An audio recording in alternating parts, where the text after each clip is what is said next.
All right, a journey to the West. Today we'll talk about the Yang Zab Nyingpo.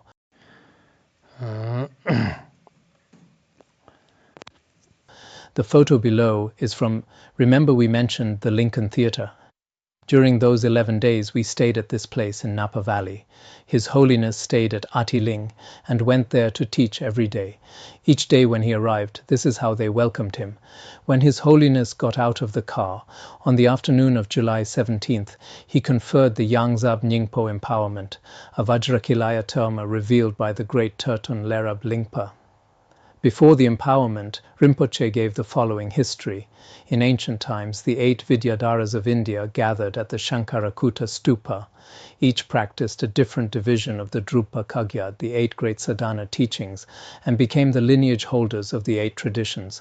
These masters later established the 8 practice lineages, which are primarily Nyingma practices. We often talk about the 8 practice lineages.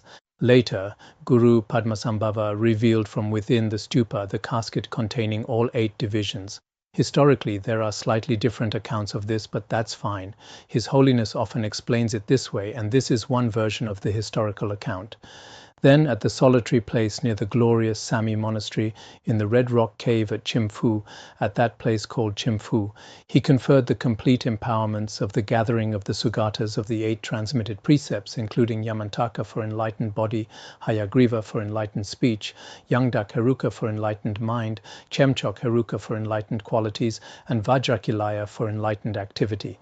These 5, body, speech, mind, qualities, and activity, correspond to the 5 Buddha families. Body is Vairochana, speech is Amitabha, mind is Akshobhya, qualities correspond to Ratna Sambhava, and activity is Amoghasiddhi. In the 8 Great Sadhana Teachings, in addition to these, there is also the practice of summoning and dispatching non-humans, the practice of wrathful mantras and imprecations, and the practice of offering and praising worldly deities. These make up the 8 sadhana teachings. These were transmitted to the 9 heart disciples, the king and ministers.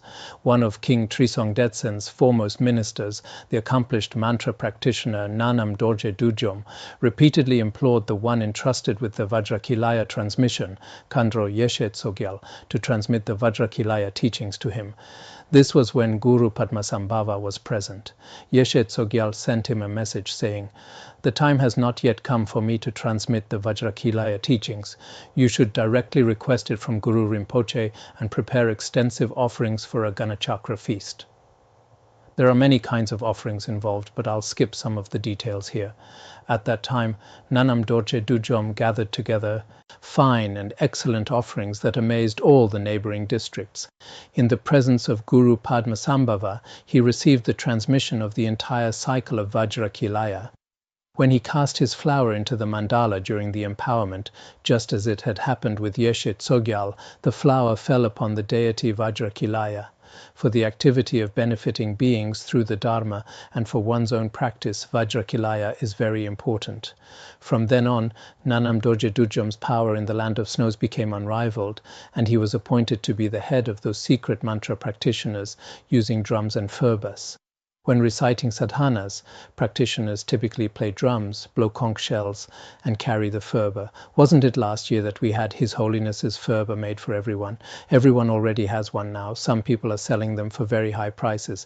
You've all become mantra practitioners carrying furbas now. Because of such an auspicious interdependence, all the successive tertons who were reincarnations of Nanam Dorje Dudjom would reveal in their termas cycles of hidden treasure teachings of Vajrakilaya.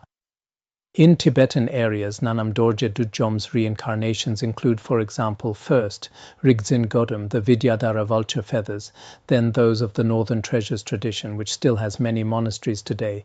Their lineage holder was Rigzin Pema Trinli and others. Later, in Nyarong, the king of tertons, the great terton Lerab Lingpa, also known as Nyala Sogyal. Terton Sogyal Lerab Lingpa was a learned and highly accomplished Mahasiddha with exceptional achievements as a great accomplished master. He was particularly noted for his complete mastery over the process of revealing terma doctrines and terma objects. Of all termas he revealed, the most essential ones are 3 cycles. The most extensive cycle, Yang Sang Tropa, the quintessential secret wrathful Vajrakilaya, the middle-length cycle, Yang Nyingpo, the raiser of the innermost essence. The raiser of the innermost essence. A few years ago, when Tulku Longdor gave us the empowerment, he asked if anyone would commit to practicing this. Many monasteries in Tibetan areas, later about 12 monasteries committed. Actually, when His Holiness was alive, all monasteries in Tibetan areas were required to practice this. But as for those who continue practicing it consistently, there aren't that many now. Our Domang monastery practices it for 9 days every year, 9 days of the raiser of the innermost essence. The academy here also practices it. A few years ago, around October 2022, Tulku Longdor gave them the empowerment as well. So this practice has continued without interruption. It's been over 30 years now, from 1987 or 1986 until today. So some monasteries have been practicing this continuously. The most concise cycle is Yang Zab Nyingpo, the profound quintessential heart essence. This is what His Holiness conferred here on this occasion. Now, the Yang Sangtropa, the most extensive cycle, is not accessible to everyone. It's extremely difficult to practice. It is only accessible to those of pure samaya. If others practice it without proper permission and qualification, they will be punished by the Dakinis and Dharma protectors. So this is an extremely secret practice. Even great tertons during their lifetimes didn't transmit it very often, but the transmission and empowerment, we have received them. In the past, in 1989, I went to do a summer retreat at a small monastery in Damba. At that time, I think His Holiness said, or maybe someone else said, that we should first practice that Vajrakilaya sadhana I just mentioned. So in that cave, the cave where Terton Dechen Lingpa wrote A Journey to Guru Rinpoche's Pure Land, we recited the practice for 4 days in that cave. At that time, there were several old lamas. Now they have all passed away. About a dozen of us recited together. Now all those old lamas are gone.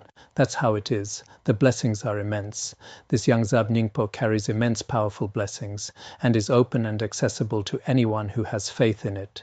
It's a relatively open practice because of the different attributes of these cycles. The Yang Sangtropa today in Tibetan areas, except for those who spend their entire lives in diligent Dharma practice in remote areas, is not accessible to everyone, as I mentioned earlier. But this Yang Zab Nyingpo can be practiced by both lay practitioners and monastics. It is especially important for dispelling counterproductive circumstances and obstacles. You can even practice it at home. Actually, there is a concise version. I just checked. It seems we haven't translated it yet, right? It's called Teden Teji Pasho. I think we translated one of Lerab Lingpa's single deity Vajrakilaya practices before, about 1 page long. His Holiness had us practice it before, I think, but I couldn't find it today. Actually, if we can't practice the other ones, practicing one of Lerab Lingpa's Vajrakilaya practices would be very good. We'll arrange that later. Since everyone has received so many empowerments, Lerab Lingpa has a short sadhana, a brief one for the Yang Zab Nyingpo, even shorter than His Holiness's necklace of Vajrakilaya.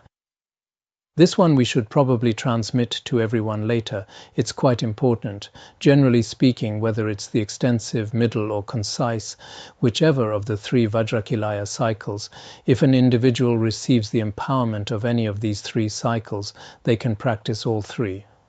What I will confer to you now is the Yang Zab Nyingpo empowerment, gathering the essential points of the vast cycle of Vajrakilaya. All right then.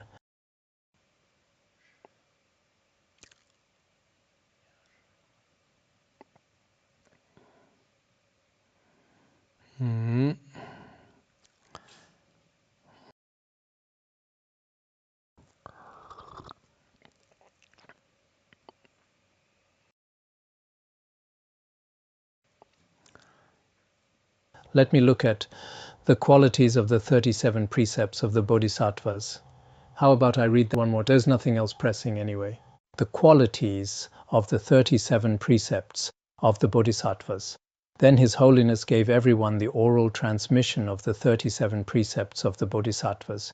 He said the following: "During the past 9 days, I have given you the empowerments of the great perfection that can ripen your mind stream and the instructions that can bring you to liberation. As I mentioned earlier, it is important for you to focus entirely on the practice of Dzogchen.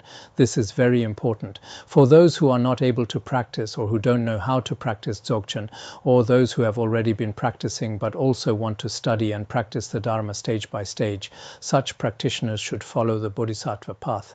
What is the core teaching of the Bodhisattva path? It is the 37 precepts of the Bodhisattvas. Now I will give you the oral transmission for this text. This has already been recited earlier. Normally we would recite it again, but since it's been recited many times already, it's fine for now. The author of this teaching, Tokme Zangpo, is an emanation of Avalokiteshvara. In the place where he lived, even animals who were natural enemies of each other, such as sheep and wolves, hawks and sparrows, cared for each other, behaved in harmony, and played together. He was such a remarkable bodhisattva that the signs of his perfection of bodhicitta were expressed in the external environment. Regarding this text, there is no need to mention other inconceivable merits. Even if one cannot put it into actual practice, just hearing its words alone can plant the seed of liberation in the mind stream.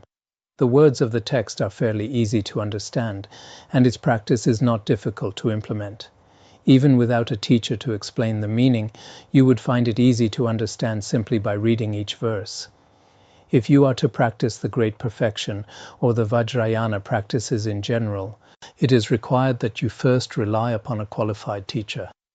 Only after you receive the corresponding empowerment from the teacher, receive the oral transmission and instructions, and comprehend the meaning completely, will you be allowed to engage in the actual practice. Otherwise, if you attempt to read certain tantric teachings only through the intellect, without following a teacher and receiving the corresponding empowerment, such behavior will not bring any benefit, but rather cause great harm. However, in terms of this teaching, even if you don't have access to a teacher who can grant empowerment and instructions, you are able to do this practice by yourself. It is such a straightforward teaching that it is convenient to implement. As His Holiness said, just as I mentioned yesterday, the teachings of the secret Mantrayana must be kept secret, except for those who have received empowerment and maintained the same Samaya vows as you. You must not share what you have received with others. This was explained clearly earlier in the section on how to keep secrecy, but the 37 precepts of the Bodhisattvas is open to all sentient beings, regardless of their faculties. There is nothing that you should reserve in terms of its content. The wider it is spread, the far greater benefit it will bring. Wherever it is flourishing, all kinds of negative circumstances, such as hunger, warfare, and conflicts will be eliminated, and people's longevity, wealth, and well-being will increase and prosper. So this text provides a necessary method that can bring benefit and happiness in the widest possible sense. These qualities of the 37 precepts of the Bodhisattvas were spoken directly by His Holiness. Each of us should really reflect on this. This time, the disciples from your 4 Dharma centers did not come to me to request this transmission, because those 4 Dharma centers, Atiling, Rigzinling, Tashicholing, and there's also the Wisdom Center, I remember those 4 centers made the request. They didn't ask me to recite this one, just like we discussed yesterday when the Buddha taught without being asked. It was called teaching without request. His Holiness was the same. This transmission of the 37 precepts, no one requested it from him, but he recited it himself. However, out of a purely altruistic intention to bring you benefit, I will give you the transmission of this teaching that grants liberation upon hearing. His Holiness referred to the 37 precepts as a teaching that grants liberation upon hearing. Some of the contents, because we don't have much time now, I won't take up too much of your time, but after receiving this transmission, you should still study it carefully on your own. Because of its surpassing profundity, from a very young age until now, I have taken it as my primary practice. In terms of receiving this teaching, I have not only received it once, but I have received it repeatedly from over 100 great masters. Moreover, I have also taught it many times to sentient beings who have karmic connections with me. It should be hundreds of thousands of people. I've taught it 1,000 times or more without any exaggeration. His Holiness was speaking approximately. This is probably the case. He wasn't actually keeping count, but roughly speaking, indeed, His Holiness, wherever he went, domestically or abroad, he would teach it every day. So this time I thought giving you the transmission might be helpful to you. If you intend to rely on me and act as a truthful disciple, you should commit the text to memory, all of its verses and meanings. Perhaps we should require everyone here, except for some in the Pure Land groups, to memorize the 37 precepts, all right? As for when to finish memorizing it, you can decide based on your own circumstances. Our Dharma friends in the past all had it memorized. But I don't know about the current situation. We'll see when the time comes. Please arrange this among yourselves, all right? While you may not be able to practice the instructions of the entire text on a daily basis, that's a bit difficult. My requirement is that you should at least aspire to practice at least one stanza every day. Actually, none of us can persist in this, but if we can persist, for example, today we contemplate the first verse of the 37 precepts, then tomorrow the second verse. Over 37 days we complete the 37 precepts. This is what practice means, to reflect more deeply on the contents. Everyone knows this. Let's do it this way then. Starting from today, each person over 37 days should reflect on and read the practice contained in each verse. For example, what's in the first verse? Because there are 37 verses. Let's see, everyone should also reflect on this. This isn't too difficult, right? Ideally, if memorizing other texts is really too difficult for you, then starting from today we should follow in His Holiness's footsteps. Otherwise, after hearing these teachings, if we don't reflect on them or do anything with them, we'll just plant some virtuous seeds and waste time. For this 37 precepts, His Holiness required that all those who are His lineage disciples, practicing all of it every day is a bit difficult, but at least contemplate it every day. As for contemplation, let's all do it together over 37 days. Some people might rush through it all at once. Oh, I've finished all 37 days already. That might happen, who knows? But let's see. Everyone just do your best. Don't put too much pressure on yourselves. If there's too much pressure, everyone gets upset. Without pressure, in a happy state, when you're willing, when you're feeling well, when you're not dozing off. Just now, there was a Dharma friend who kept dozing off, so my teaching, the latter part wasn't taught very well, so don't blame me for that. I kept watching. It was someone on the nun's side, not the monk's side. There was one person on the monk's side who got a bit sleepy, but then he adjusted himself. He took a couple sips of water and was fine. No big deal, right? Sometimes it happens. Generally, dozing off can easily break the transmission. Everyone, please try not to break the transmission in the future. All right, that's all for today.